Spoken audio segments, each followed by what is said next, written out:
It's really pretty difficult to do the show right now. I mean, I don't know what to tell you every day. This is unlike anything that's ever happened in my lifetime. I don't believe anything like this. This mass fascism, this mainstream acceptance of socialism, communism, and oppression. I really don't think anything like this has happened in the United States before, ever. We're at a place now where it's really uncomfortable and unpleasant to pay attention to what's happening, but at the same time, it's never been more important to pay attention because we have to put a stop to this. Most listening and watching, I think, know that I'm LDS, a member of the Church of Jesus Christ of Latter-day Saints. All my life I've been taught that Marxism isn't just a bad political and economic idea or practice, but that it is actual evil. And I believe that with everything in me. There's a book written by one of our church leaders who also happened to be a cabinet member in the Eisenhower administration, Ezra Taft Benson. He was president of the church, but he was also secretary of agriculture at the same time. Well, he wasn't president of the church at this time, but later on. Anyway, he wrote a book in 1969 called An Enemy Hath Done This. And whether you're LDS or not, I think you'd be fascinated and enlightened by reading it. Part of the point of the book is that if America is ever taken down, it won't be from some force outside our borders. It will be taken down from within. And that's exactly what's happening right now.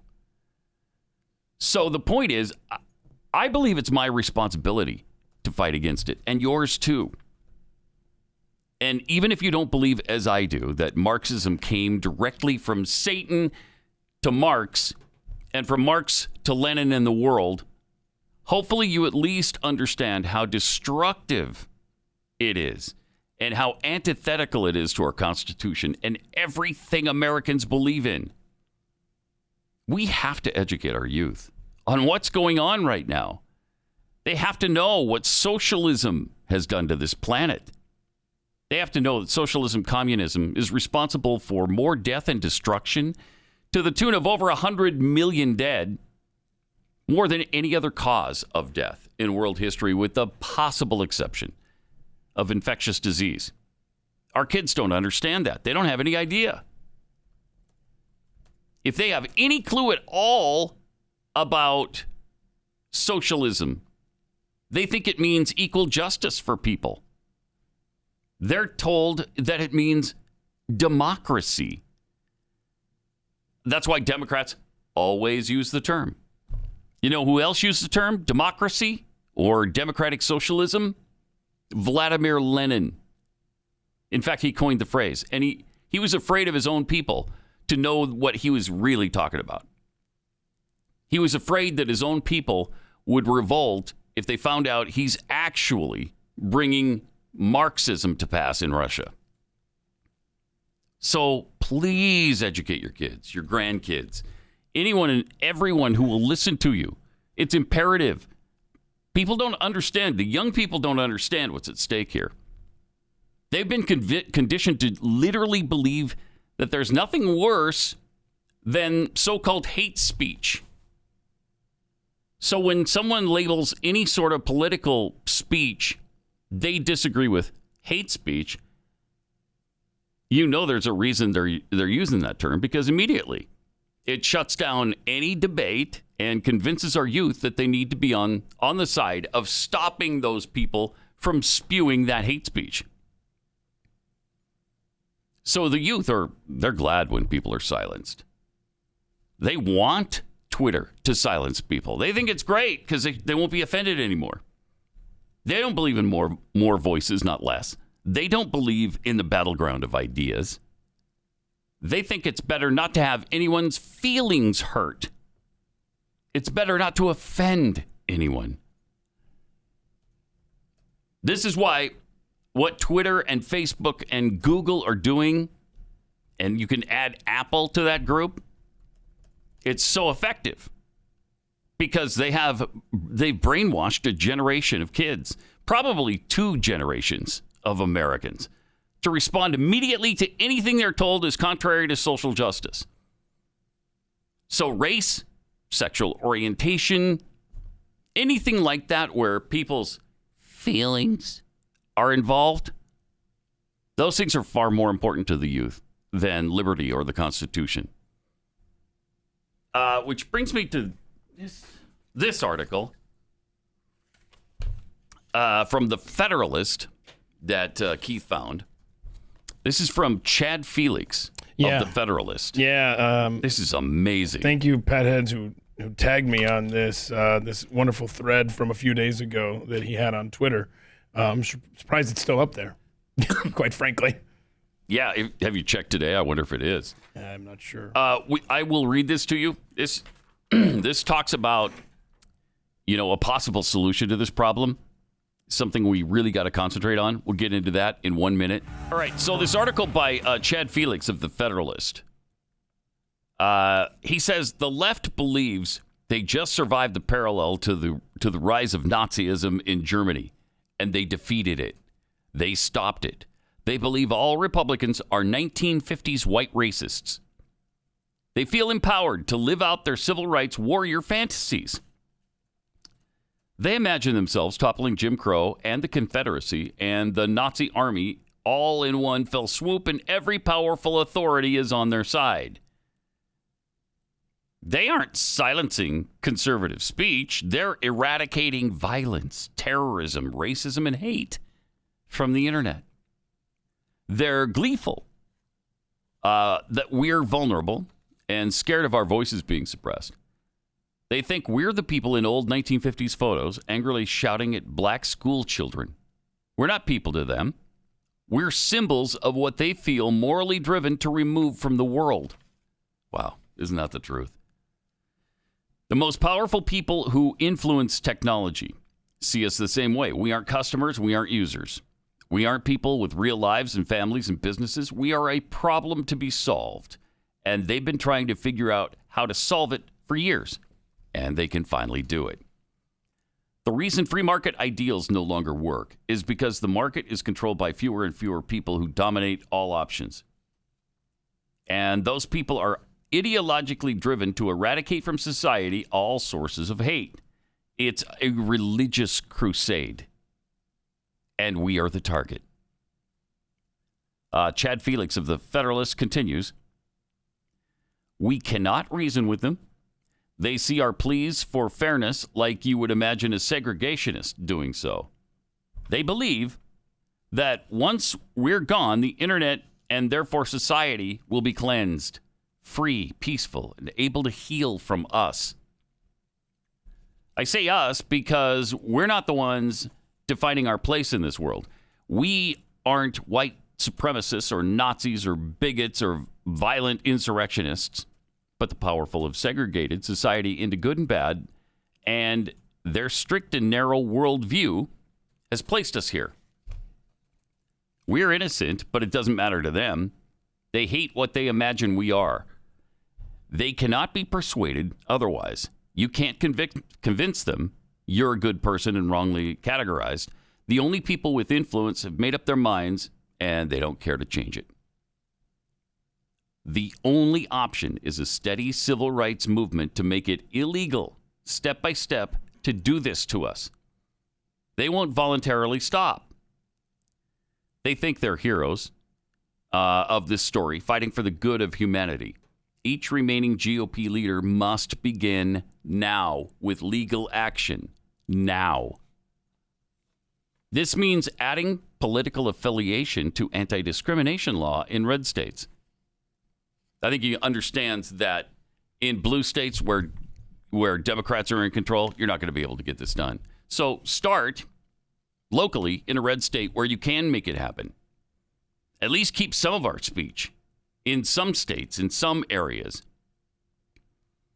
But he goes on, we no longer have the luxury of arguing against the idea of protected classes. We are now a marginalized group. Wow, that's true. You need to accept that and believe it. This is a civil rights movement. If you think you're exempt from this because you didn't vote for Trump or you defend businesses with, well, they have a right to, you're just not paying attention. You don't define your status. It's imposed onto you. Just like every prior targeted group, you're a minority now. Mm-hmm. How powerful is that? Yeah. So true.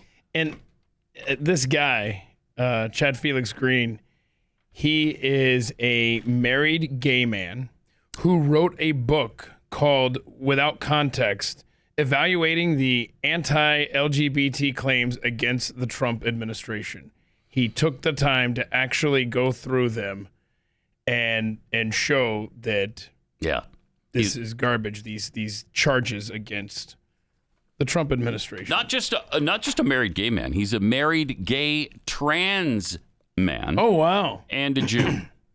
And he's Jewish. So he suffered. This guy knows discrimination. Right, exactly. He recognizes when freedom is being threatened. Thank you for being intellectually honest and taking the time to write that thread. Yeah. Chad Felix Green. He's got more, too. You're targeted for what you believe, who you're associated with. Be very clear. Your very existence.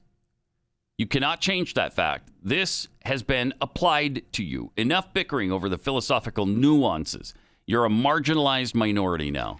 I mean, that's brilliant and so true. And we have to understand how dire the situation is. So he says the first step is adding political affiliation to anti-discrimination and hate crime laws because the left targets us for physical violence. Create the legal framework to force businesses and corporations to defend their discrimination policies. Force them to second-guess them. I mean, this seems like, okay, everything conservatives don't want to do. We don't want more laws. We don't want more special interest groups. We certainly don't want to be a special interest group. Yet, we are because they placed us here. And we don't have time. We don't. We have jobs. We have families to feed. We don't have time to go and stand in the street or go to court or go up through each circuit until it gets to the Supreme Court and it's on national news. And none of that's working. I mean, you had a Pathead this morning, and they tagged me in this tragic story of this young man who's 20 years old, has a dream job with a company. I looked this company up. It was it's a private jet company, and they're contracted with the Carolina Hurricanes, National Hockey League team.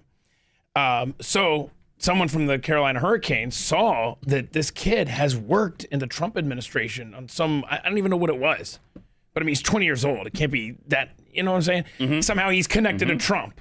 Well, his employer got pressure from the Hurricanes. Oh, I bet they did. And then they reached out to him before he was about to fly to Raleigh to the Carolina Hurricanes and work with them directly. The night before his flight, he got a call. He was terminated, fired. Sorry, we can't have you part of the team. You know, the Trump thing makes the Carolina Hurricanes uncomfortable. So this kid's devastated. Gosh. He's absolutely devastated. I'll retweet this. It's a heartbreaking thread. So political affiliation must be added to all of the anti-discrimination stuff. Precisely what Chad Felix Green is saying there. Yep. Amazing. It's amazing. He further puts a fine point on this. He says, look, you're now in this group. You're in this minority group now. Your entire online life, your online communication, your digital currency, your job, your health care, your access to the world all depends on this. It's not just Twitter. It can be taken from you for nothing more than a photo or an association. You can't compete with that. So it's time to legally fight back. I mean, that's great stuff. And that's exactly what the caller, Dan in Pennsylvania, was saying yesterday. And we had the story about the National Association of Realtors. Oh, yeah. You tell some off-color joke or something lands wrong with somebody. You're done. Then goodbye. You have no job. You have no career. Because you have no access to the MLS listings, which they have to have as part of their livelihood. So at Pat Unleashed on Twitter, this thread is still available from Chad Felix Green. And you just retweeted that at Pat Unleashed. If you want to check that out, I will retweet the story of the kid who lost his job, his dream job, because some snowflake that works in the offices of the Carolina Hurricanes doesn't like the fact Doesn't like the fact. Did he say the N-word online? No. Doesn't like the fact that he is associated with the Trump administration in some low-level way. This is exactly what the Lincoln Project is doing. It's unbelievable. This is really unbelievable. I'll give you another little example of that. It's not political, but it's PC stuff. BYU just lost a couple of their coaches to Baylor, which, by the way, that's a step down, boys, because BYU's football program far superior to Baylor. Always has been, always will be. Step down for you. Sure, you're making more money because they're a so-called Power 5, but it's a step down. Anyway, one of the coaches wanted to take the offensive line coach with him, who now is at Troy, but he was at BYU 2 years ago. He went from BYU last year to Troy to become the offensive coordinator. So Jeff Grimes, who's leaving and going to Baylor, offered this offensive line coach, Ryan Pugh, a job to come with him to Baylor. So they hired him, and then a few hours later, they found something in his past and immediately said, "Yeah, we're rescinding our offer. You're no longer welcome here." What terrible, dirty laundry did they find, Pat? I shudder to even think. Was it that he beat up a girlfriend in college? Now, this happened 11 years ago. Whatever it was in his past was 11 years ago in 2010. So did he beat up a girlfriend? Did he rob a bank or a convenience store? That would be bad. Yeah, it would. Did he commit manslaughter maybe in a bar fight? That would be worse. No, something far more heinous than that. At a costume party for Halloween, he put on blackface. He should run for Prime Minister of Canada. Yes, he should. I mean, that's a prerequisite. Yes, he should. I think that's on the checklist of marketable skills. Have you dressed up multiple times in blackface? If so, forget about working ever again. Yeah, sorry, you can't work anymore. Is that crazy? I mean, you can't give. The guy was 19 years old when he did it. He's in his 30s now. He's got a family now. He's a responsible human being. He's not doing that kind of stuff anymore. Does that forever need to taint him and keep him from great jobs in his career? It's just so stupid. The school so ridiculous. Wants to head off the angry mob chanting around the stadium. Right. Yes, and that would happen to them. And losing big-time donors to their program. Right. And rather than defending the guy and saying, look, we're giving him a second chance, okay? It was 11 years ago. He was dumb. It was a stupid thing. Everybody, a lot of people did those stupid things back then. Jimmy Kimmel's still working on the air, isn't he? Mm-hmm. And so is Jimmy Fallon. Both of them have done far more egregious things in blackface than Ryan Pugh, the offensive line coach, has done. Who's the lady at The View? I use the term lady and The View together for the first time ever. Oh, it's are you talking about Whoopi Goldberg? No, Joy Behar. Joy Behar. She dressed up. She did it too? Was she Diana Ross or something? Oh, is that that's right. But see, they're Democrats. But she hates Trump, so it's okay. Yeah. By the way, I don't want to forget this. You were talking about educate your children on the history of communism. I'm so proud of my 17-year-old daughter. Aslan is reading the Black Book of Communism. It is thick. Yeah, it is. And it details everywhere in the world what communists in power have done in the death and destruction. It's the Black Book of Communism, crimes, terror, repression. And she's educating me. I have read a little bit of it, but not nearly as in-depth as she has. And the world needs to learn its history stat. Sure do. Because now you've got the most powerful nation on the planet who, in my opinion, is now run in all the branches by people of that persuasion politically. And it's terrifying. So educate your kids, especially before they get rid of these books. We've got one book, got video later of another book trying to, they successfully got it off a shelf. It's the equivalent of book burning, so get them while you can. The Black Book of Communism, not a sponsor. One of the weird consequences of defeating communism, bringing down the wall, freeing all of Eastern Europe, is that kids don't have that example anymore to look to. They don't have the Iron Curtain and all its oppression to see. and see the fruits of that. Nobody talks about Venezuela and Cuba. Nobody talks about it. And even when they do, Democrats make excuses for them and say, nah, it's not that bad. It's really good, in fact. They have universal health care. Oh, okay. Oof, we're up against it. But we will chew the fat with Jeffy next. Maybe that'll make things better.